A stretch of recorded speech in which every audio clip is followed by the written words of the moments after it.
பெரியார் பேரை சொல்லிக்கிட்டு தயவு செஞ்சு கொள்ளையடிக்காதீங்கய்யா, தயவு செஞ்சு கொள்ளையடிக்காதீங்க. அவரு பேரை சொல்லிக்கிட்டு பெரியார் பேரை சொல்லி கொள்ளையடிக்கிற இவங்க தான் நம்மளுடைய அரசியல் எதிரி. மக்களை நீங்க சொல்லுங்க, நம்மளுடைய அரசியல் எதிரி யாரு? நம்மளுடைய கொள்கை எதிரி யாரு? ரிப்பீட், நம்மளுடைய அரசியல் எதிரி யாரு?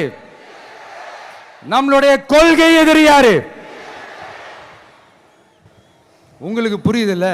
எனக்கு அது போதும்யா, எனக்கு வேற எதுவுமே தேவையில்லை.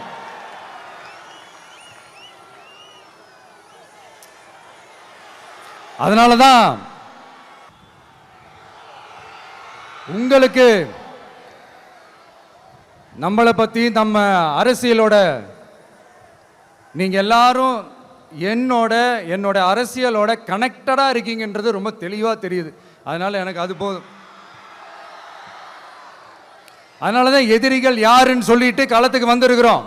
அதனால அவங்கள மட்டும் தான் எதிர்ப்போம்.